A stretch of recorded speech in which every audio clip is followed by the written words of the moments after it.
Hello,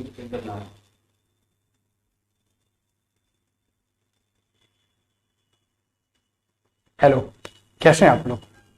आज हम लोग भारत की सबसे बड़ी भर्ती परीक्षा जो भी हो, उन सभी भर्ती परीक्षाओं में पर्यावरण के लिए कुछ महत्वपूर्ण अध्याय है जो पूछे जाते हैं।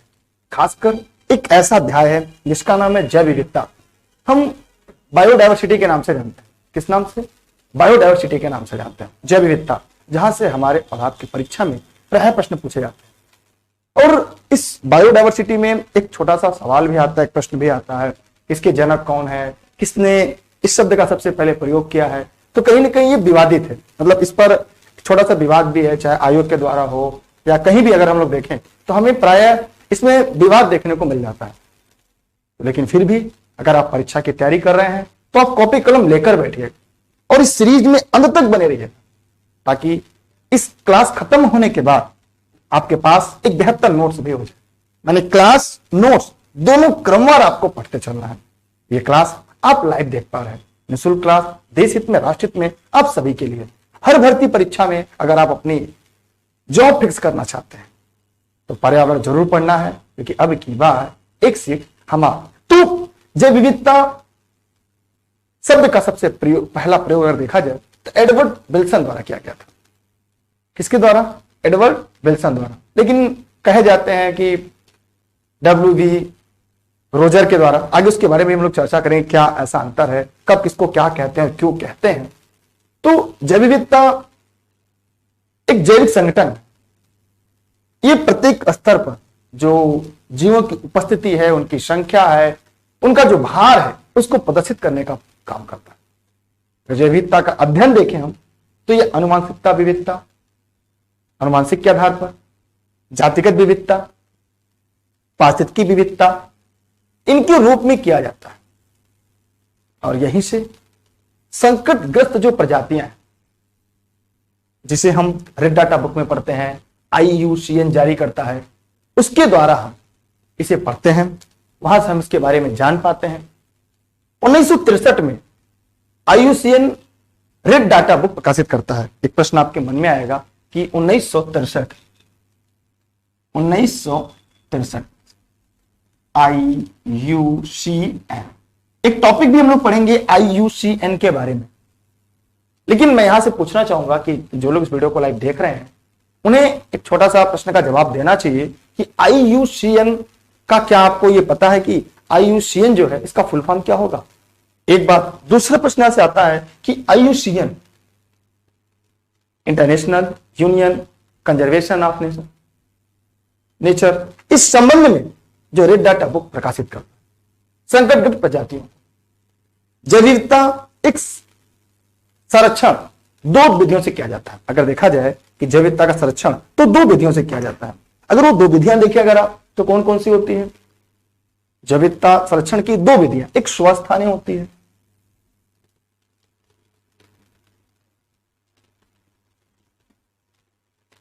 दूसरा बाह्य स्थानीय होती है। पहला स्वस्थानीय और दूसरा जो होती है वह बाह्य स्थानीय होती है। माने जो जैव विविधता का संरक्षण है इन सीटू, एक्सीटू, इन दो विधियों से किया जाता है। और सबसे बड़ी बात कि जो स्वस्थानीय होता है, माने खुद के स्थान पर, जैसे अभी मैं कहूं ये क्लास आप कैसे पढ़ रहे हैं, ये क्लास आप घर बैठकर घर पर पढ़, कहीं बाहर नहीं जा रहे हैं। इस क्लास को पढ़ने के लिए आप घर में रुके हो, घर में बैठकर पढ़ रहे हैं, माने आप अपने आवास के अंदर पढ़ रहे हैं। चाहे अगर आप ड्यूटी पे हैं तो ड्यूटी पे पढ़ रहे हैं, घर में बैठे हैं तो घर में पढ़ रहे हैं, कहीं भी बैठे हैं वहां से इस क्लास का आप अध्ययन कर रहे हैं। इससे यह स्पष्ट होता है कि स्वस्थानीय माने किसी भी जीवधारी को, किसी भी प्राकृतिक जीवधारी को उसके प्राकृतिक स्थान स्वरूप बनाए रखने का जो प्रयास किया जाता है वो यहां पर स्वस्थानीय के अंतर्गत आता है। उसके बाद हम बाहर भी देखेंगे, एक्सीटू का है, बाह्य स्थानीय क्या है। अभी सारे टॉपिक को विस्तृत रूप से पढ़ेंगे। अभी बस मैं एक इंट्रोडक्शन करता चल रहा हूं कि जैव विविधता क्या है, मोटी मोटा आप उसके बारे में थोड़ी बातें जान लीजिए। विश्व में जैव विविधता हॉटस्पॉट की पहचान की गई। एक शब्द आता है सर, हॉटस्पॉट क्या होता है? माने ऐसे क्षेत्र जहां पे जाति समृद्धता, उच्च स्थानिकता होती है, वहां पर पाया जाता है। एक छोटा सवाल आएगा, शायद आपको भी पता हो कि विश्व में कुल कितने हॉटस्पॉट हैं, विश्व में कुल कितने हॉटस्पॉट क्षेत्र हैं? क्या किसी को पता है कि विश्व में कुल कितने हॉटस्पॉट क्षेत्र हैं? जी हां, विश्व में अगर कुल हॉटस्पॉट पूछेगा तो विश्व में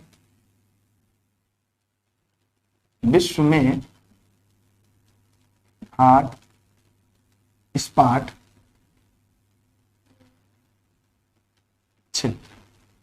कुल 36 है। कुल कितने हैं? 36 हैं। लेकिन अगर ये पूछा जाए कि भारत में कितने हैं, तो कोई जो भी लाइव देख रहे हैं जरा कमेंट करके बताएं कि भारत में कितने हैं।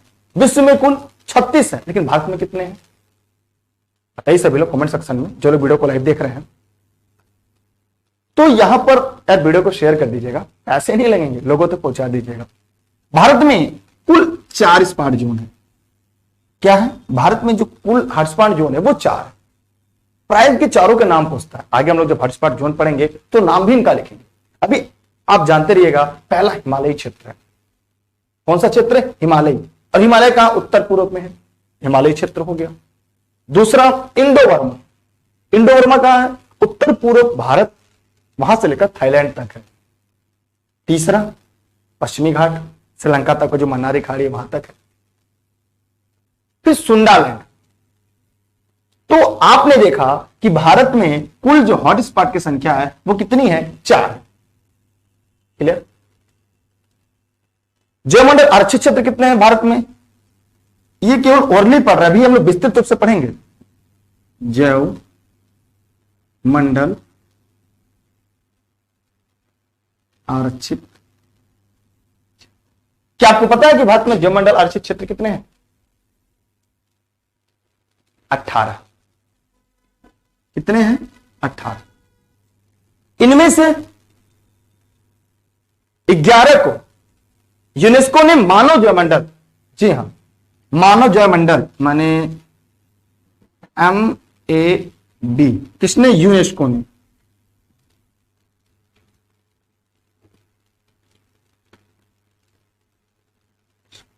ये मैप क्या होता है?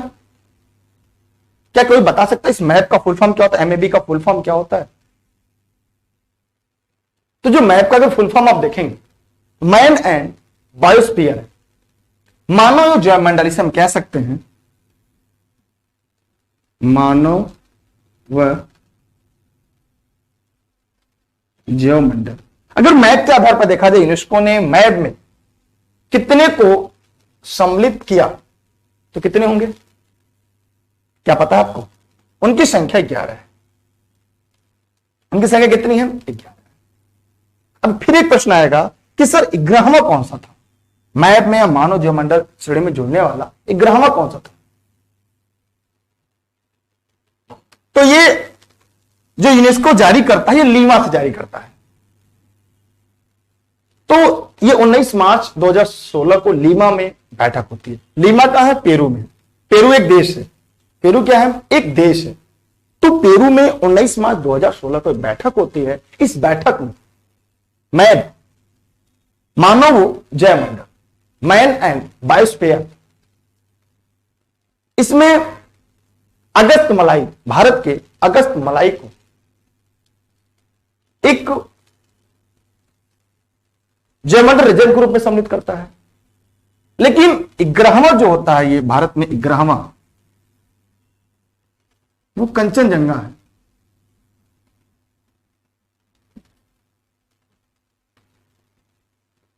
वो कौन है? कंचनजंगा है। माने 11वां सूची में जो शामिल होने वाला है 11वां। फिर आगे देखते हैं कि इस सूची में शामिल होना नवीनतम 11वां कौन सा है? आपको पता चल गया। फिर यूनेस्को की विश्व सूची में शामिल किया गया। अगर प्रश्न पूछा जाए कि भारत में राष्ट्रीय उद्यान कितने को, तो बता सकता है राष्ट्रीय उद्यान कितने हैं? राष्ट्रीय उद्यान जरा कमेंट करके बताइएगा। वन्य जीव अभ्यारण्य कितने हैं?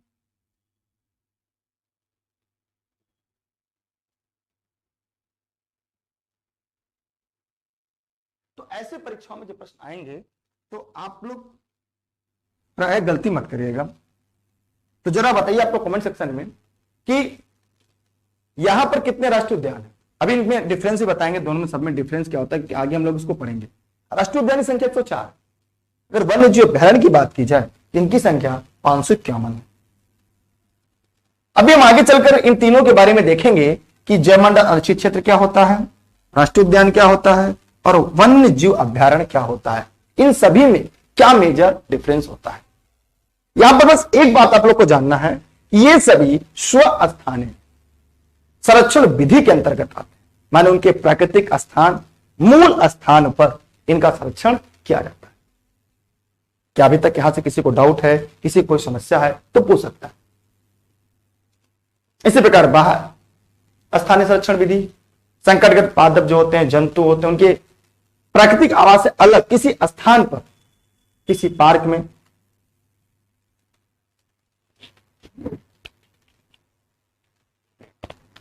ठीक है, किसी स्थान पर, जैसे अगर देखा जाए सफारी पार्क आदि जगह ले जाकर रखा जाता है। यहां पे कई चीजों को हम लोग करके पढ़ना है और आगे जानते रहना है। ठीक, चलिए अगला हेडिंग डालेंगे कि जैव विविधता प्रवणता क्या होती है। चलिए आइए जानते हैं जैव विविधता प्रवणता क्या होती है। अगली हेडिंग बनाइएगा आप लोग, जैव विविधता प्रवणता।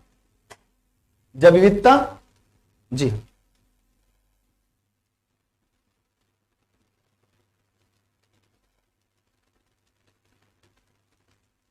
विविधता के अंतर्गत हम लोग पढ़ेंगे कि जैव विविधता प्रवणता क्या होता है। सभी लोग ध्यान से पढ़ लीजिएगा, नोट्स बनाते चलिएगा। मैं इसे इरेज कर दे रहा हूं, मैं इसे क्या कर रहा हूं, इरेज कर दे रहा हूं, ठीक है। चलिए उसके बाद आप लोग फिर और हेडिंग बनाते रहिएगा और लिखते चलिएगा।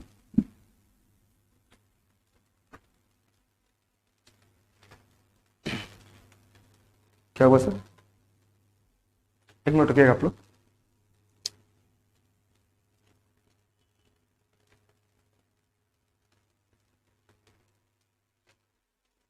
तो जैव विविधता प्रवणता में अब हम लोग आगे पढ़ना है, तो आप लोग तैयार हैं? कमेंट के लिए एक मोबाइल दे दीजिए छोटा सा कोई, और ऑन करके यहां पर, अच्छा ठीक है, इधर कर दीजिए, हम लोग देखते रहें, पढ़ते रहें। अब देखिए, अब यहां से अगर आप हेडिंग बना के लिख रहे हो तो क्रमवार रूप से आगे लिखते चलिएगा। यहाँ पे इसको चालू करके दे दीजिए, यहीं पर रख दीजिए, हम लोग पढ़ते रहें कि भाई आप लोग कमेंट क्या कर पा रहे हैं। देखिए जैव विविधता हर क्षेत्र में एक जैसी नहीं होती। अगर जैव विविधता की बात करें, हर जगह एक जैसी नहीं होती। जैव विविधता किसी क्षेत्र पर निर्भर करती है, किन किन कारणों पर। तो आप लोग को पता है कि जैव विविधता ऐसे क्या क्या कारण है जिससे प्रभावित करती है या जिससे प्रभावित होती है, बताइए। जैव विविधता किससे प्रभावित होती है या किससे प्रभावित करती है, ठीक है। यार आप लोग वीडियो को अपने साथी मित्रों तक पहुंचा दीजिए, सभी साथी चाहे ऑनलाइन जुड़े हैं, जो नहीं भी जुड़े हैं, इलर्निंग विद दुर्गेश से। तो यहां पे देखिएगा कि जैव विविधता क्या क्या है, जैसे जलवायु, मृदा, तापमान, आर्द्रता, ये सारी ऐसी चीजें हैं, ये जैव विविधता को प्रभावित करती भी हैं और होती भी हैं। जैव विविधता के बारे में एक बात जान लीजिएगा, शायद जो एनसीईआरटी का डेटा आपको शायद पता भी हो और आप जानते भी हो कि मानव का जो पृथ्वी पर जन्म हुआ उसके बाद जैव विविधता बढ़ी है या घटी है। एक छोटा सवाल मेरा आपसे है कि जब भारत दुनिया में आदि मानव आए या जब दुनिया में मानव का आगाज होता है, उसके बाद क्या जैव विविधता में कमी आती है या जैव विविधता बढ़ता है? इसका जवाब आप लोग जरूर दीजिएगा। अगर आप वीडियो यहां तक देख लिए हो तब जैव विविधता कहीं पर ज्यादा है, कहीं पर कम है। लेकिन अगर पूरे ग्लोब पर अगर हम देखें जैव विविधता के बारे में कि पूरे ग्लोब पर जैव विविधता का क्या मामला है, तो यहां पे जो जैव विविधता है दिख रहा है ना यहां तक, ठीक है। जैव विविधता जो है पूरे पृथ्वी पर यहां पर एक 0 डिग्री रेखा जाती है, जिसे हम भूमध्य रेखा या 0 डिग्री के नाम से जानते हैं। भूमध्य रेखा, विषुवत रेखा, विषुववृत्त। तो इसके 10 डिग्री ऊपर, 10 डिग्री दक्षिण, माने अगर जाएं तो यहां से 10 डिग्री नॉर्थ, 10 डिग्री साउथ, माने 10 डिग्री नॉर्थ और 10 डिग्री साउथ, इन दोनों के मध्य पाया जाता है। अब कि ऐसा क्या कारण है, ऐसे क्षेत्र में प्राणियों के विकास, वृद्धि, इन सभी को तापमान अनुकूलतम वायुओं है। इसे हम क्या कहते हैं? इस क्षेत्र को हम अनुकूलतम वायुओं कहते हैं। ऐसा क्या कारण है कि दुनिया में सबसे ज्यादा जो जैव विविधता है यही पाया जाता है माने 10 डिग्री नॉर्थ और 10 डिग्री साउथ मिलाकर उस 20 डिग्री क्षेत्र में, कुल मिलाकर 20 डिग्री क्षेत्र में जैव विविधता दुनिया में सबसे ज्यादा पाया जाता है।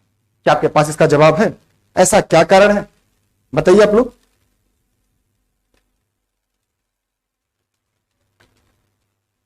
सबसे बड़ा कारण है कि यहां पे उष्णकटिबंधीय वर्षावन, पृथ्वी के सबसे ज्यादा जितने भी पारिस्थितिकी तंत्र हैं सबसे ज्यादा जैव विविधता यही पाई जाती है। इसका कारण है यहां पे प्रतिदिन घनघोर वर्षा होती है और किसी भी वनस्पति जीवधारियों को विकास के लिए वर्षा, सूर्य का प्रकाश, ये सबसे ज्यादा इंपॉर्टेंट और महत्वपूर्ण तथ्यों में से एक होती है।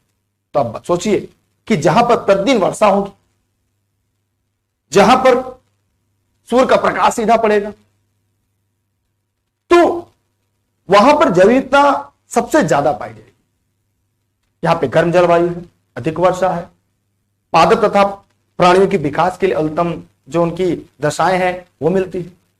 तो हम यहां पर एक बात जानते रहिए कि ज्यो ज्यो हम भूमध्य रेखा से ध्रुवों की तरफ बढ़ते हैं, ज्यो ज्यो हम भूमध्य रेखा से ध्रुवों की तरफ बढ़ते हैं तो जैव विविधता क्या होगी? बढ़ेगी। एक बात हमेशा नोट कर लीजिएगा, घटेगी। क्या होगी? घटेगी। क्यों घटेगी? आइए जानते हैं क्यों घटेगी, ये जानते रहिएगा। क्योंकि जहां पर सबसे ज्यादा वर्षा होती है, जो जो हम भूमध्य रेखा से दूर जाएंगे तो सूर्य किरणें सीधी नहीं पड़ती, फिर एक समय आता है 66.5 डिग्री, उसके ऊपर जाएंगे सूर्य किरणें और तिरछी पड़ती हैं, और ऊपर जाएंगे तो दोनों तरफ हमें ध्रुव मिलता है। अब इन ध्रुवों पे दशा ये होती है, यहां पर 6 महीने का दिन और 6 महीने का रात होता है, और इस स्थिति में जहां पे दिन और रात 6 महीने का होता है, वहां पर हम कैसे कोई पादप या वनस्पति उग पाएगा? मतलब बात साफ है कि जो जो भूमध्य रेखा से हम ध्रुवों की तरफ बढ़ते हैं जैव विविधता में ह्रास होता है या कमी होती है। एकदम लिख लीजिएगा, ये परीक्षा में बहुत बार पूछा जाता है कि यदि हम भूमध्य रेखा से ध्रुवों की तरफ बढ़ते हैं तो जैव विविधता में ह्रास होता है, कमी होता है। लेकिन इसके ठीक विपरीत अगर आप बात करें, ठीक विपरीत कि जो हम इसका उल्टा आते हैं, अगर हम भूमध्य रेखा से ध्रुवों की तरफ बढ़ेंगे तो त्यों त्यों क्या होगी? जैव विविधता में वृद्धि होगी। माने इसका विपरीत भी सत्य है कि हम भूमध्य रेखा से, अगर हम भूमध्य रेखा से ध्रुव की तरफ बढ़ेंगे तो जैव विविधता क्या होगी? तो जैव विविधता बढ़ेगी, जैव विविधता में बढ़ोतरी दर्ज होगी। इसी को हम जैव विविधता की प्रवणता के नाम से जानते हैं। मतलब उच्चतर अक्षांशों की तुलना में निम्नतर अक्षांशों में जैव विविधता सामान्यतः अधिक होती है, और इन क्षेत्रों को, यहाँ के जो आसपास के क्षेत्र हैं, इन्हें हम निम्न जैव विविधता वाला क्षेत्र कहते हैं। ठीक, उष्णकटिबंधीय क्षेत्र है जहां पे जैव विविधता सबसे ज्यादा है, निम्न स्थानों में ही अवस्थित है। पर्वतीय क्षेत्र में जो उच्चतम है, जैसे अगर पर्वतीय क्षेत्र की बात की जाए तो सबसे ज्यादा जैव विविधता कहां होगा? अगर ये पर्वतीय क्षेत्र है तो सबसे ज्यादा जैव विविधता इसके यहां पर होगा, चोटियों पर नहीं होगा। अगर ये पर्वत है तो इसके जो 49 चोटियों की तुलना में इनकी घाटियों में जैव विविधता सामान्यतः अधिक होगी। मैं उम्मीद करता हूं यह बात आपको समझ में आ गई हो। अगर हम पर्वत की बात लेते हैं तो यही है जैव विविधता की प्रवणता। माने सबसे ज्यादा अगर यहां पे पर्वत है तो सबसे ज्यादा देखिए यहां पे क्या होगी? हाई बायोडायवर्सिटी होगी, और यहां पे लो बायोडायवर्सिटी होगी। मैं उम्मीद करता हूं यह आपको समझ में आए, क्योंकि जो जो ऊंचाई पर बढ़ते हैं तापमान कम होता जाता है। प्रत्येक किलोमीटर बढ़ने पर अगर आप 1 किलोमीटर ऊंचाई पर जाते हैं, इसका परिणाम यह होता है कि 6.5 डिग्री सेल्सियस तापमान में कमी आती है। इस प्रकार हमें जानते हैं कि पर्वतों की चोटियों पर जो चोटियां होती है, घाटियों की तुलना में कम जैव विविधता मिलता है। यह बात स्पष्ट हो गई। क्या जो लोग इस वीडियो को लाइव देख रहे हैं, क्या उन सभी को समझ में आ गया?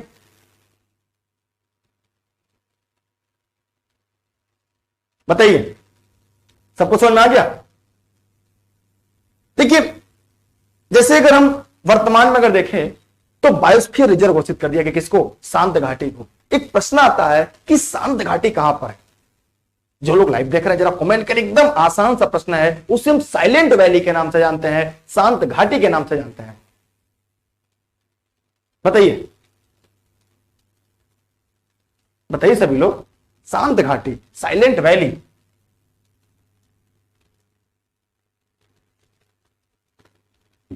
शांत घाटी, इसे हम साइलेंट वैली के नाम से जानते हैं। बहुत आसान सा प्रश्न है, मैं आपके कमेंट भी ले रहा हूं। आप लोग वीडियो को शेयर कर दीजिएगा सभी साथी मित्रों को। यार आप लोग की संख्या बहुत कम रहती है, आप लोग लोगों तक पहुंचाने का काम करिए। देखिए, शांत घाटी को बायो रिजर्व घोषित कर दिया गया है। यह घाटी 1984 से, कब? 1984 से नेशनल पार्क घोषित कर दिया गया है। कब? इस घाटी को 1984 से राष्ट्रीय पार्क घोषित कर दिया गया है। राष्ट्रीय पार्क घोषित किया गया 1984 से। साइलेंट वैली जो परियोजना है, इसका संबंध किस राज्य से है? एकदम आसान प्रश्न है। इसका संबंध जो है वो केरल राज्य से है। माने इसका जो संबंध है वो कहां है? केरल राज्य से है। किस राज्य से है? केरल राज्य से इसका संबंध। एक प्रश्न आता है कि फूलों की घाटी, वैली ऑफ फ्लावर कहां पर है? बताइए सभी लोग, वैली ऑफ फ्लावर कहां पर है? तो आप कहते हैं कि हाँ सर, वैली ऑफ जो फ्लावर है ये उत्तराखंड के चमोली जिले में। कहां पर है? उत्तराखंड के चमोली जिले में स्थित है। इसके अलावा अगर देखें तो हिमालय पर्वत जैविकता की दृष्टि से अत्यंत समृद्ध माना जाता है।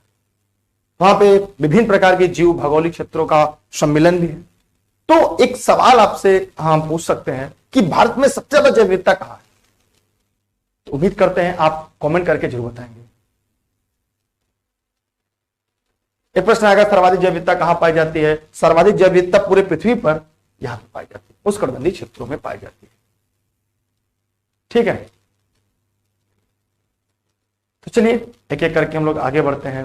जैव विविधता में परिवर्तन किसके कारण होता है? जैव विविधता में जो परिवर्तन होता है कैसे होता है? भूमध्य रेखा की तरफ बढ़ती है, भूमध्य रेखा की तरफ बढ़ती है। तो जैव विविधता जो होती है भूमध्य रेखा की तरफ जाने पर बढ़ता है। हमने देखा कि जो जो भूमध्य रेखा की तरफ बढ़ रहे हैं जैव विविधता बढ़ रही है, लेकिन ध्रुवों की तरफ बढ़ने पर यह घटने लगती है।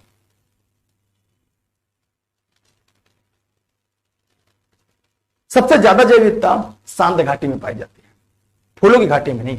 प्रश्न आता है कि सर्वाधिक जैव विविधता पाई जाती है फूलों घाटी में, शांत घाटी में, सुरमा घाटी में, कश्मीर में। तो इस प्रश्न का उत्तर शांत घाटी, साइलेंट वैली, केरल है, पश्चिमी घाट। ठीक है, तो मैं उम्मीद करता हूं यहां तक आप लोग को समझ में आ चुका होगा। आज किसी के मन में कोई प्रश्न हो, कोई सवाल हो तो जरूर पूछ सकता। ठीक है, कोई दिक्कत तो नहीं है ना? बताए सब लोग, कोई कमेंट करके जवाब दें।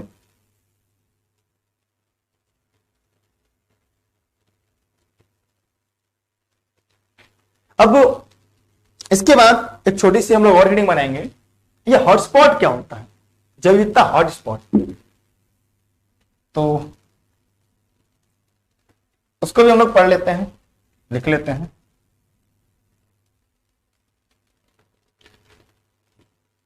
तैयार है आप लोग? हॉटस्पॉट,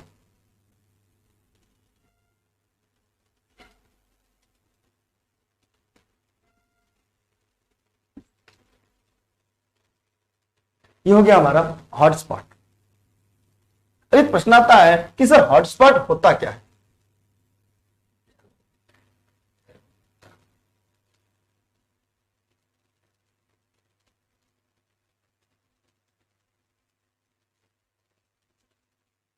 ये हॉटस्पॉट क्षेत्र क्या होता है? बताइए सभी लोग, जो लोग लाइव देख रहे हैं वीडियो को, बताइए सभी लोग जल्दी जल्दी कमेंट करके कि आपके हिसाब से जो जैव विविधता होती है वो क्या है। देखिए, अगर आप कॉपी कलम लेकर बैठे हैं तो आप इसे लिख सकते हैं। अगर आप कॉपी कलम लिए हों और बैठे हो तो आप इसे लिख भी सकते हैं कि हॉटस्पॉट ऐसे क्षेत्र को कहा जाता है जहां पर वहां की जो जाति होती है, जो पर्याप्त जाति होती है या स्थानीय जाति होती है, उन सभी जातियों में, इन जातियों में जो अस्तित्व है पर निरंतर संकट बना है।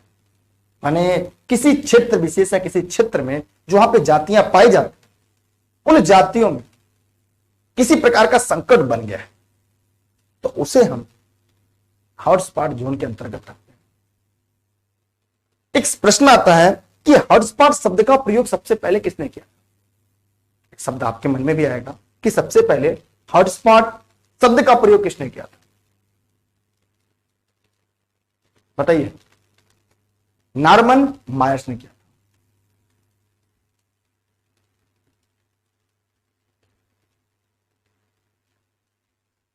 सबसे पहले शब्द का प्रयोग नॉर्मन मायर्स ने किया था। कब किया था? 1988 में।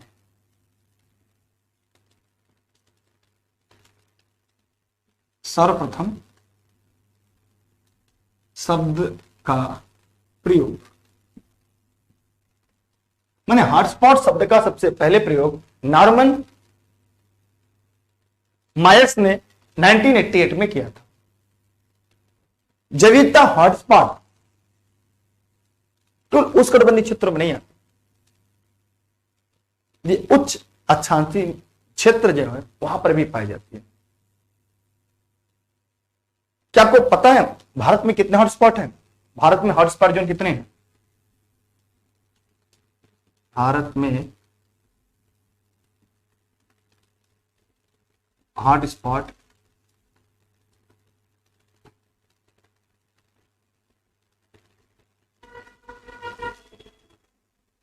4। भारत में कुल हॉटस्पॉट जोन है जो उनकी संख्या कितनी है? 4।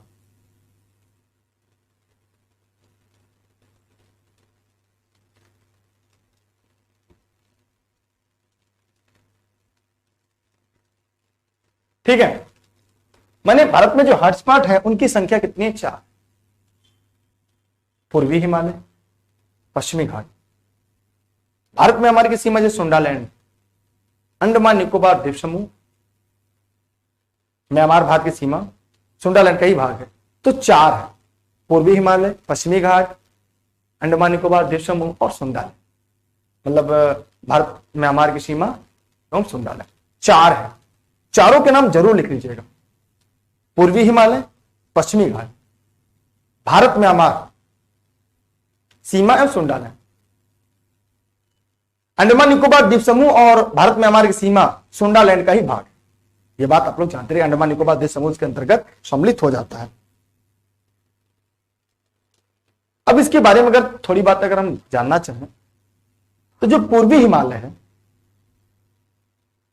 ये जैव विविधता हॉटस्पॉट स्थलों में शामिल है, लेकिन पश्चिमी हिमालय नहीं है। यह बात गौर करिएगा, याद रखिएगा। परीक्षा में जब 4 विकल्प आएंगे तो वहां पे प्राय ऐसे सवाल आते हैं और लोग गलती कर जाते हैं। इसके अतिरिक्त भी अगर आप जाने तो भूमध्य सागरीय बेसिन, दक्षिण पश्चिमी ऑस्ट्रेलिया भी इसमें शामिल है।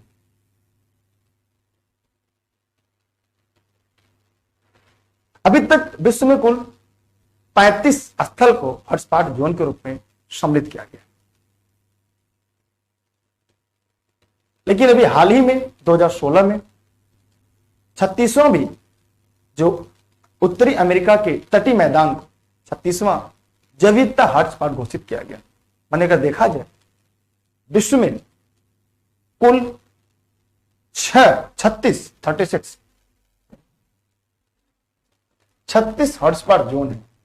भारत में 4 है, लेकिन अगर विश्व की बात की जाए विश्व में कुल कितने हैं? 36।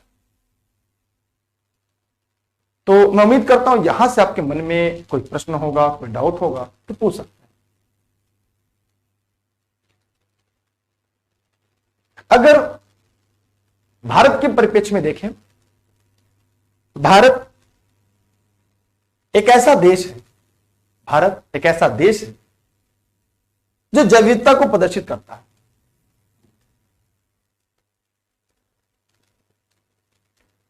पश्चिमी घाट अगर देखा जाए भारत का, तो जैव विविधता की दृष्टि से सबसे संतृप्त क्षेत्रों में से माना जाता है भारत का पश्चिमी घाट।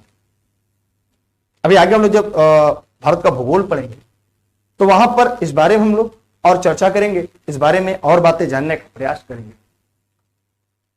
अच्छा, चमक आ रही है क्या? जैसे बाहर से सामने से लाइट लगी हुई, इस वजह से चमक आ रही है।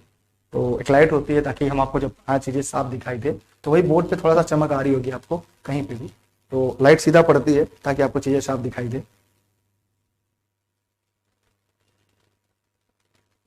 अब अगर सिक्किम के बारे में जाने, थोड़ी बातें जो परीक्षा में पूछा जाता है खासकर सिक्किम से, तो मैं सिक्किम के बारे में बताना चाहूंगा। पहले तो छोटा सा मैप हम लोग बना लेते हैं।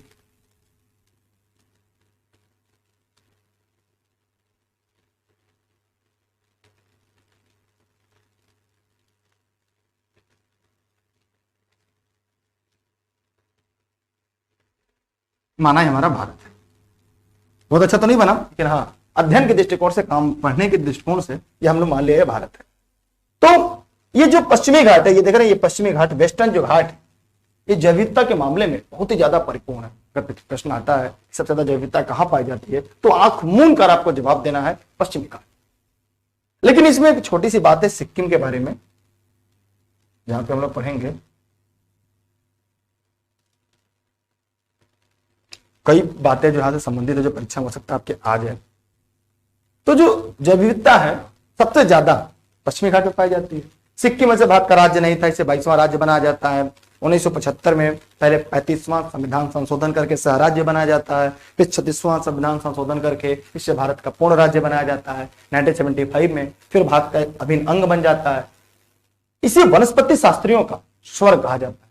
सिक्किम को वनस्पति शास्त्रियों का स्वर्ग कहा जाता है।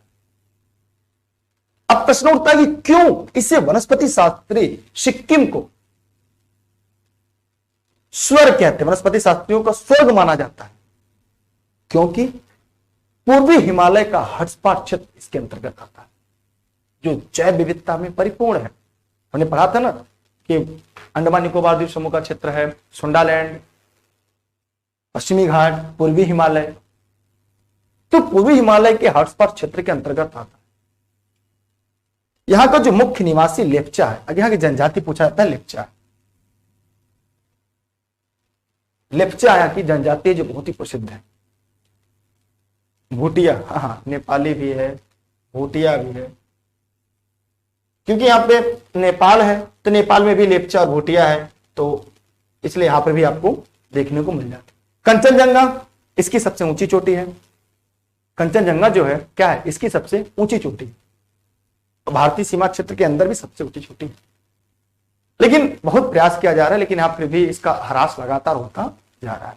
तो मैं उम्मीद करता हूं यहां से भी आपको समझ में आ गया होगा। किसी कोई मन में प्रश्न हो, कोई दिक्कत हो तो पूछ सकता है।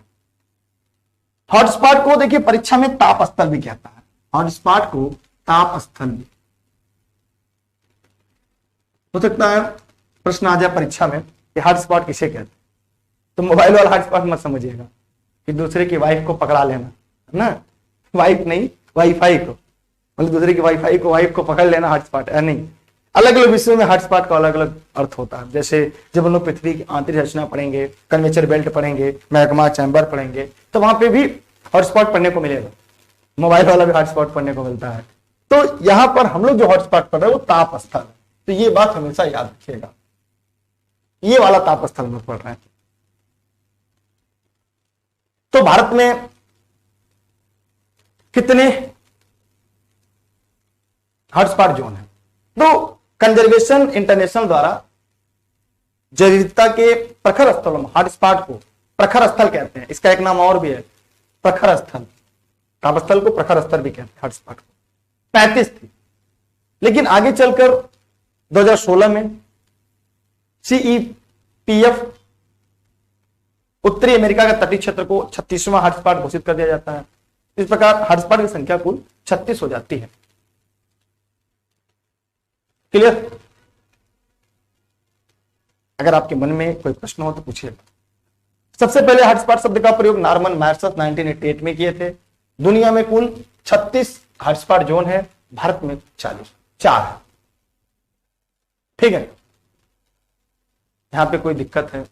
पश्चिमी घाट है भारत में, पूर्वी घाट है, म्यांमार भारत सीमा, सुंडालैंड, ये हॉटस्पॉट जोन अंतर्गत आते हैं। अगर आपके मन में कोई प्रश्न हो, कोई डाउट हो तो आप पूछ सकते हैं। चलिए आज के लिए इतना ही हम लोग पढ़ेंगे, नहीं तो हो सकता है सही कर दीजिए क्या।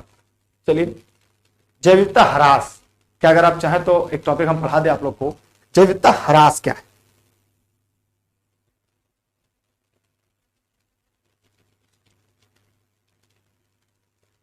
बताइए, क्या आप लोग तैयार हैं? मतलब जैव विविधता ह्रास क्यों होता है, एक छोटी छड़ी बना लेते हैं और लिख लेते हैं कि जैव विविधता ह्रास क्या कारण है। तैयार हैं आप लोग? छोटी टॉपिक है, पढ़ लेते हैं इसी में, इसको कहते इरेज कर लें या इसी में हम लोग आगे पढ़ते हैं। जैव विविधता ह्रास के कारण क्या क्या है।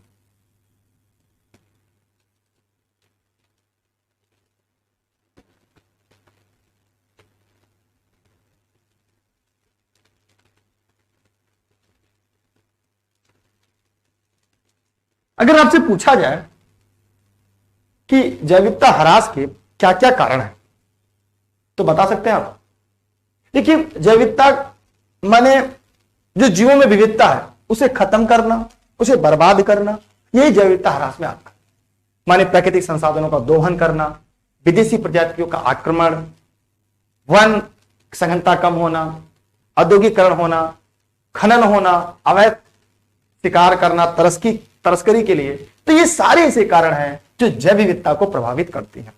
अगर इसका छोटा सा अगर एग्जाम्पल आप लोग देखना चाहें तो आप लोग आज से बचपन की तरफ चले, आज के 15 साल पहले चलिए, जब आप छोटे थे, 6 7 साल 8 साल 10 साल के थे, अपने गांव का मंजर याद करिए, अपने घर के आसपास का जो मंजर है उसे याद करिए। आप वहां पर ये पाते हैं कि उसके चारों तरफ कितने घने पेड़ थे, बस्तियां नहीं थी, लेकिन धीरे धीरे धीरे खेत छोटे होते गए, गांव में बड़ी बस्तियां बनती चली गई, बड़े बड़े मकान बनते चले गए।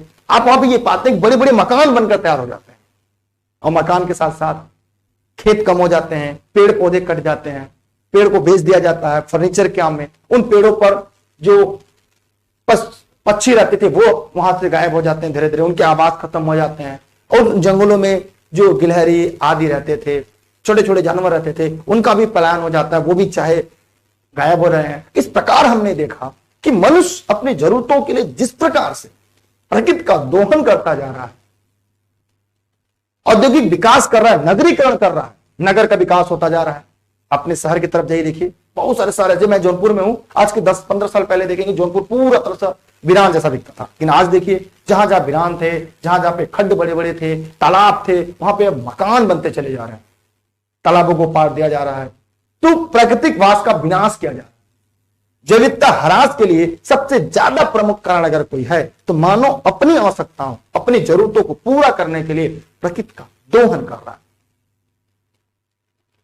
भौगोलिक क्षेत्र में अगर देखा जाए तो जैव विविधता, वैश्विक तापन, आवास के विखंडन, विदेशी जातियों का संकटपन। अब कहेंगे सर कि ये विदेशी जातियों का संकट कैसे आएगा? आपके मन में सवाल आएगा कि ये विदेशी जातियों का संकट कैसे आएगा। जैसे एक कल्पना करिए, ये आपका गांव, ये आपका खेत है, आप एक किसान है, आप मान लीजिए कोई पेड़ लगाते हैं, जैसे मान लीजिए आप टमाटर लगाते हैं। अब एक पेड़ में आप पेड़ लगाते हैं भारत का, उस पेड़ में एक बार में 5 टमाटर होता है। एक पौधा लगाते हैं टमाटर का, 5 टमाटर होता है। लेकिन फिर आप कोई विदेश से कोई पौधा लाते हैं, उसमें एक ही पौधे में 10 टमाटर होते हैं या 50 टमाटर होते हैं। आप कौन सा टमाटर का पौधा बोना चाहेंगे, 5 वाला या 50 वाला? कौन सा बोना चाहेंगे आप तुरंत कहेंगे कि सर हम 50 वाला। तो ये मूल प्रजाति है, धीरे धीरे क्या होगी, नष्ट होते चलेगी, खत्म होते चलेगा, इसका कोई इस्तेमाल ही नहीं करेगा। तो विदेशी जाति का जो किसी भी देश में प्रवेश होता है तो वहां पे क्या होती है, उसकी जो मूल होती है वो क्या होगी, यहां पे समाप्त हो जाएगी। क्लियर? किसी के मन में कोई डाउट हो, कोई प्रश्न हो तो यहां से पूछ सकता है। मतलब जैव विविधता को खतरा कहां से? विदेशी जाति घुस जाती है, आवास का विखंडन होता जा रहा है, वैश्विक तापमान बढ़ रहा है, प्रदूषण बढ़ रहा है, जातियां धीरे धीरे प्रजातियां खत्म होती जा रही हैं, माने नैसर्गिक विलोपन हो रहा है, सामूहिक विलोपन हो रहा है, मानवभित्त विलोपन हो रहा है। इस प्रकार से क्या हो रहा है, उनका विलोपन होता चला जा रहा है और इस प्रकार जैव विविधता लगातार खतरे में बढ़ती चली जा रही है। जलवायु परिवर्तन हो रहा है, प्राकृतिक आवास में कमी के चलते जैव विविधता पे खतरा बढ़ता जा रहा है। अगर देखा जाए भारत में तो उत्तर पूर्वी क्षेत्र में यहां पर कृषि प्रचलित है। कोई बता सकता है यहाँ कौन सी कृषि प्रचलित है? उत्तर पूर्वी भारत में एक कृषि प्रचलित है, उस कृषि का नाम कोई बता सकता है? कौन सी कृषि है यहाँ पे? झूम कृषि है। एक अवैज्ञानिक तरीका है, बड़े पैमाने पर वनों का नाश हुआ, भूमि की उर्वरा शक्ति कम होती चली जाती है। तो दूसरी तरफ यहां पे देखेंगे कि जो बंजर भूमि का वनीकरण जैव विविधता के विकास में सहायक है, न कि उसमें जैव विविधता में ह्रास भी होता है। मतलब यहां पर हम ये भी देख सकते हैं कि जहां पे जो बंजर भूमि है वहां पे वन लगाकर हम जैव विविधता को और बढ़ा भी सकते हैं। नगर बन रहे हैं, सड़क बन रहे हैं, तो लगातार क्या कर रहे हैं, ये कमी ला रहे हैं। मच्छर भगाने के लिए भारत की जो आबादी है उसमें पक्षियों की संख्या में काफी गिरावट आ रही है। कहेंगे सर कैसे हम ये माने कि पक्षियों की संख्या में गिरावट हो रही है? बचपन में आप लोग जरा याद करिए, अगर हाथ में रोटी या कुछ लेकर खाने के लिए बैठते थे तो कोई कौवा आता था लेके भाग जाता। मतलब कौवा आवे, कटोरी में अगर तेल है तो लेके भाग जाए, रोटी हाथ में पकड़े लेके भाग जाए, उड़ जाए। तो जब कौवा इतना ढीठ रहे कि सामान उड़ा ले जाए, रोटी उड़ा ले जाए, कटोरी उड़ा ले जाए, दौड़ पड़े पत्थर मार के कि नहीं नीचे कटोरी छोड़ दे। मतलब कौवा इतना ढीठ रहे, कौवा इतना नजदीक आवे। यहां तक कि आप रामचरितमानस में भी इसका जिक्र पाते हैं, सुंदरकांड में भी इसका जिक्र मिलता है। अब सोचो जरा, तनी ध्यान दीजिए कि का एक हफ्ता पहले कौवा देखा है? एक हफ्ता पहले कौवा देखा ना? मतलब कौवा आपने इसके कुछ दिन पहले आपने कौवा देखा? कौवा कहाँ है? देखे मिलवे ना करते। अगर कहता हूं तरहमी पूरी हो, शादी ब्याह समारोह हो तो दो चार थे एक दर्जन दिखाई देंगे, लेकिन पहले नींद खुल जाए कौवा बोले लगे लोग कहें कि आवे वाला होगा, कौवा सरे मार दे तो मृत्यु का संदेशा भेजा जाए कि अब सगुन। लेकिन आज वह कौवा देखा कि ना मिलता। गौरैया, याद करिए घरों में गौरैया आया करती थी। क्या आप गौरैया देखे आपको कितना दिन हुआ? तो ये सारे ऐसे कारण हैं जो ये बात विदित करते हैं, जो ये बात बताते हैं कि किस प्रकार से प्राकृतिक विनाश हो रहा है, किस प्रकार से जैव विविधता ह्रास हो रहा है। इन ह्रास का कारण क्या है ये हम और आप आसानी से देख पा रहे हैं। समझ में आया आप लोगों को नहीं आया? पहले क्या होता था, मच्छर इतना नहीं थे, लोग बाहर सोया करते थे, मनुष्य ने गंदगी शुरू की और जब मने गंदगी फैलाए देन, मने गंदगी फैला देन ढेर गए। अब गंदगी फैला देन मच्छर जन्म ले, तो मच्छर जब जन्म ले तो मने लोग का के कि पहले अगरबत्ती सुलगा शुरू किया, जब अगरबत्ती जलाए तो मच्छर भाग गए, मरे लगे। उन्हें सोचे नहीं यार ये बताओ है मने कौन ऐसे यंत्र जलावत है कि हमसे मरे लगे थे। उन्हें कहा कि मास्क लगाए शुरू किया ना। तो आप लोग देखे होंगे कि जो मोर्टिन तक काम करना बंद कर दिया। आप सोचेंगे कैसे, मतलब वो लोग मास्क लगा करने लगे क्या? मतलब उनके जो क्षमता थी वो बढ़ने लगी, उसके वो सर्वाइव करेंगे उसको भी, आपकी मोर्टिन को। फिर लोगों ने फास्ट कार्ड लाया, लोग कहे यार क्या बात है, ये लोग नई बीमारी लेकर आ गए। अब वो लोग अब बढ़िया से एंटीडोट ले लिए उसका भी। अब क्या होता है, फास्ट कार्ड जलाते हैं, बेहोश हो गिर जाएंगे, उसके बाद जैसे असर खत्म हुआ फिर उड़ जाएंगे। मतलब उन्होंने भी क्या किया, सर्वाइव करना शुरू किया हमारे खिलाफ ही। फिर दूसरों अब गुड नाइट लगा दिए, जब गुड नाइट लगा दिए तो उन्हें देखते हैं कि जैसे गुड नाइट बंद हो तैसे पहुंचे। अब डबल मास्क लगाएगा वो थे कि जैसे गुड नाइट बंद हुए तुरंत अटैक शुरू। तो यहां पर हमने देखा कि रासायनिक उर्वरकों, मच्छर भगाने की दवाओं का जब हम उपयोग करते थे तो उसी हिसाब से वो भी क्या हुए, हमारे लिए और ज्यादा विपरीत प्रभाव करने लगे। एक डीडीटी का नाम सुना होगा आप लोगों ने, डीडीटी। माने डीडीटी का जो है ये कीटनाशक था, लेकिन इतना खतरनाक है, अगर चरी के रूप में इसे खेते में डीडीटी डाल दें, कीटनाशक मर गया। अब मान ले पालक हुआ रहा, अब पालक कोनो गधई खाए या कोनो भैंसिया खाए, गैया खाए, बर्दा खाए, तो मतलब बर्दा गधा खाए कोनो मतलब ना है। गधई, गैया, भैंसिया अगर खाए तो दूध दे, गधइयो दूध दे, मतलब ऐसा तो ना हो गधई दूध ना दे, वो भी दूध देगी। तो अब उन दूध को अगर कोई बच्चा पिएगा या कोई व्यक्ति पिएगा तो उसके अंदर भी डीडीटी जाएगा, इतना खतरनाक होता है। अगर हम आपसे कहेंगे यूरिया खाएंगे, नहीं खाएंगे, कह रहे यूरिया खाएंगे हम, ये तो जहर है पूरा। लेकिन जब हम दोनों टाइम सब्जी खाते हैं तो सीधा सीधा यूरिया लेते हैं। मैंने मनुष्य अपने आप को सर्वाइव करने के लिए जितना ज्यादा प्रकृति का दोहन कर रहा है, जितना ज्यादा रासायनिक चीजों का प्रयोग कर रहा है, कहीं न कहीं वह जैव विविधता को ह्रास का सबसे बड़ा कारण बनता चला जा रहा है। पक्षियों की संख्या में कमी आ रही है, जब पक्षी कम होंगे उनके अंडे भी कम हो जा रहे हैं। तो यहां पर हम लोगों ने देखा कि पाचकी तंत्र एक गतिकी तंत्र होता है जिसमें अनेक प्रकार की घटनाएं घटती चलती, घटनाएं भी होती। जैसे अगर देखा जाए कि अगर हम यहां पे एक छोटा सा यहां पे मैप ड्रा करें, यहां पे नीचे से, तो नीचे पादप होते हैं, उत्पादक, इनको शाकाहारी खाते हैं, इनको मांसाहारी, सर्वाहारी सबसे ऊपर होते हैं। तो एक क्रम बना हुआ है इनका, ये क्या इनका प्रक्रम बना हुआ है। मान्य पड़ा होगा 10% नियम, ऊर्जा एक फॉर्म से दूसरे फॉर्म में ट्रांसफर होती है, 90% ह्रास हो जाती है। कई पोषण स्तर होते हैं, तो पोषक स्तरों में कमी से विशेष वर्ग की जीवों की संख्या में वृद्धि होगी। मतलब जैसे मनुष्य सब्जियों खूब खाने लगा, सब्जियां कम होने लगी, खेत छोटे होने लगे। भाई जनसंख्या बढ़ेगी, खेत छोटे ना होंगे, तो लोगों ने क्या किया, बत्तख खाना शुरू किया, केकड़ा खाना शुरू किया, कीड़ा खाना शुरू कर दिया।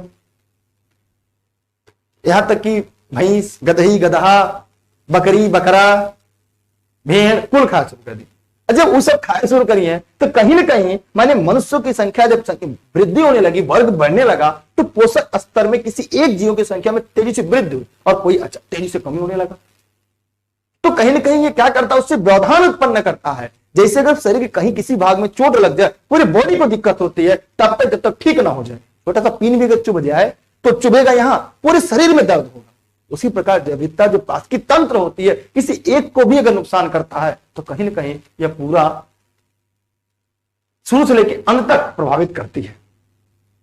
तो जैविकता ह्रास के कारण क्या है, जैविकता कम होने के प्रमुख कारण क्या है, तो इन सभी के बारे में आप लोग एक एक करके पढ़िएगा, एक एक करके जानिएगा। इसके बाद की जो टॉपिक आएगा हम लोग पढ़ेंगे कि जैविकता का संरक्षण कैसे किया जाए।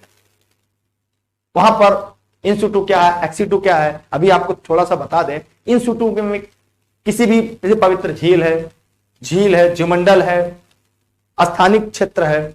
बाह्य स्थान में क्या है, बगीचा लगाए दे, पेड़ लगाए दे 4-6, उद्यान लगाए दे, जल चिड़ियाघर खोल ले। तो अब जैसे यही है कि तुम लोग मान लो सरकारी नौकरी पा गए, सरकारी नौकरी पाए बाद क्या करवा, सबसे पहला काम स्कूटी या बाइक लेवा।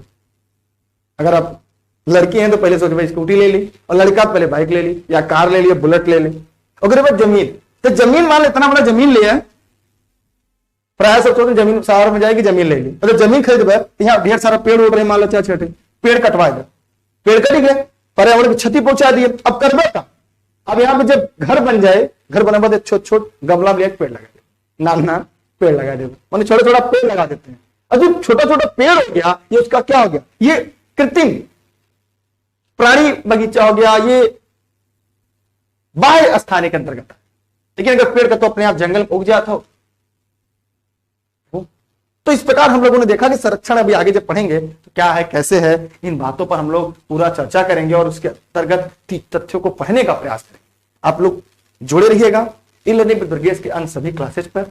उम्मीद करता हूं आप लोग जुड़े रहेंगे क्लास पे। लेकिन डेली क्लास के लिंक के लिए आप लोग टेलीग्राम ज्वाइन कर लीजिएगा। अगर अभी तक टेलीग्राम पे ना जुड़ा है तो दुर्गेश सर सर्च करके, दुर्गेश सर बिना स्पेस के सर्च करिएगा, दुर्गेश सर सर्च करेंगे, e learning with Durgesh sir, उसे ज्वाइन कर लीजिएगा। फेसबुक पे अगर आप हैं e learning with Durgesh, YouTube e learning with Durgesh, Instagram e learning with Durgesh, हमारी भी आईडी इंस्टाग्राम पे दुर्गेश जायसवाल सर के नाम से, वहां पे भी आप जुड़ सकते हैं। आपकी इच्छा, आपकी मर्जी है। लेकिन हाँ, इस वीडियो को अपने साथी मित्रों तक पहुंचाइएगा। घर बैठकर आपकी तैयारी बेहतर हो रही है, क्योंकि इस समय आज आपने काफी हद तक जैविकता को समझने का प्रयास किया। जैविकता क्या है, संरक्षण क्या है, जैविकता प्रवणता क्या होती है, कैसे बढ़ता है, कैसे कम होता है, हमारा क्या योगदान है, आपका क्या योगदान है। यही प्रक्रम रहेगा तो क्या होगा। मैंने एक सवाल शुरुआत में आपसे पूछा था, शायद आपको याद हो, जरूर याद होगा। याद है जब मैंने क्लास की शुरुआत की थी याद करिए, मैंने एक सवाल पूछा था कि जो जैव विविधता होती है, उस जैव विविधता में मनुष्य का जब जन्म हुआ, जब पृथ्वी पर मनुष्य ने जन्म लिया, क्या उसके बाद जैव विविधता बढ़ी या घटी? जैव विविधता में क्या अंतर है? ह्रास होता है या वृद्धि होती है? क्या होता है? जरा कमेंट करके जरूर बताइए। ये वीडियो फेसबुक पेज पे भी आप देख पा रहे हैं।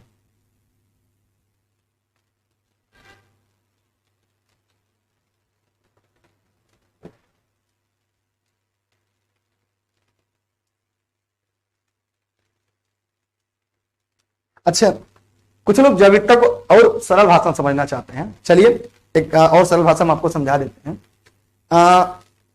जैसे जब पानी बहुत बरसत है, जैसे घर के आसपास बारिश बहुत ज्यादा हो जाती है, आप कहीं दूर चले जाएं बाहर और बारिश के मौसम में 1-2 महीने के बाद घर वापस आए, तो घर के आसपास आप देखते हैं ढेर सारे छोटे मोटे घास उगाते हैं। उन घासों में टिड्डा अगर देखें तो देखेंगे आप छोटी टिड्डा, बड़ी टिड्डा, हरियर टिड्डा, पियर टिड्डा, छोटी टांग वाला टिड्डा, बड़ी टांग वाला टिड्डा, पियर का टिड्डा, नीलहा टिड्डा, छोटी टिड्डा, बड़ी टिड्डा, छोटी मूंछ वाला टिड्डा, बड़ी मूंछ वाला टिड्डा, माने टिड्डों में ढेर सारी प्रजातियां हैं। तो यही जैव विविधता का एक मूल मंत्र है जो आपको समझाने में, स्पष्ट करने में बता रहा है कि जैव विविधता प्रजाति के आधार पर होती है, जीन के आधार पर बढ़ती है, उनके हैबिटेट के आधार पर होती है। तो यहाँ कई प्रकार जैव विविधता होती है, लेकिन यही सबसे बड़ा है टिड्डा। छोटी मूंछ का टिड्डा, बड़ी मूंछ का टिड्डा, छोटी टांग वाला टिड्डा, बड़ी टांग वाला टिड्डा, हरियर टिड्डा, पियर टिड्डा, निशान डब्बा वाला टिड्डा, तितली, अभी कोई कमेंट कर रहा तितली को लेकर। तो जैसे जितने प्रकार का आप जानते होंगे सभी प्रकार के ये। तो मुझे लगता है कि अब आपको सारे प्रश्न क्लियर हो गए होंगे। यहां से परीक्षा में अगर कोई प्रश्न भी आएगा आप उसे आसानी से कर लेंगे, कोई दिक्कत नहीं होगा। और ऑनलाइन क्लास से नोट संबंध में अगर आपको कोई जानकारी चाहिए तो ई-लर्निंग विद दुर्गेश का ऑफिस का नंबर हो सकता है कभी आपको काम आ जाए। इस नंबर पर आप व्हाट्सएप करके जानकारी ले सकते हैं। हाँ, तो जो सवाल मेरा यह था कि जब मनुष्य पृथ्वी पर आया तो उसके आने से लगातार जैव विविधता में परिवर्तन हुआ, जैव विविधता का ह्रास हुआ। यह बड़े स्तर की प्रश्न है, प्राय ये सिविल परीक्षाओं में लिखित के रूप में आता है कि जब आदिवासी या आदिमानव पृथ्वी पर जन्म लिए उसके बाद जैव विविधता में तेजी से ह्रास हुआ। अभी बहुत सारे ऐसे क्षेत्र हैं, इतनी लगभग 2 लाख से लेकर 10 करोड़ तक की प्रजातियां मानी जाती हैं, लेकिन अभी मनुष्य कितने प्रजातियों के बारे में जानता ही नहीं है। फिर भी माना जाता है कि लगभग 2 करोड़ लोगों तक मनुष्य पहुंच चुका है, लेकिन वही कितना पहुंचा है अभी दूर है। अभी अमेरिका की ताजे पानी की झील जो है, ऐसे 40% का नामकरण तक नहीं हो पाया वहां की झीलों का। सोचिए अभी बहुत कितनी बड़ी पृथ्वी है। लेकिन फिलहाल आप लोग अपना पढ़ाई करते रहिएगा, अपना बेस्ट देते रहिएगा, क्योंकि रेस के घोड़े हमेशा रेस में अच्छे लगते हैं, खेत में नहीं। पर अब तो रेस के घोड़े हैं। चलिए, क्लास कैसी लगी कमेंट सेक्शन में कमेंट करिएगा। छोटा सा मेरा सवाल है कि राष्ट्रीय उद्यान और जैवमंडल आरक्षित क्षेत्र और अभ्यारण्य में क्या अंतर है? क्या आपको अंतर पता है? या राष्ट्रीय उद्यान किसे कहते हैं? इसका जवाब कमेंट सेक्शन में जरूर दीजिएगा। सबसे पुराना राष्ट्रीय पार्क क्या है? इसका जवाब आप कमेंट सेक्शन में दीजिएगा। अगर आपने वीडियो को यहां तक देखा है, मैं उम्मीद करता हूं आप इस प्रश्न का जवाब कमेंट सेक्शन में जरूर देंगे। इस वीडियो को 1 से अधिक बार देखिएगा, तब तक देखिएगा जब तक कि आपके कॉन्सेप्ट क्लियर ना हो जाए। चलते हैं, bye bye, best of luck, Jai Hind, जय भारत। वीडियो को शेयर कर दीजिएगा।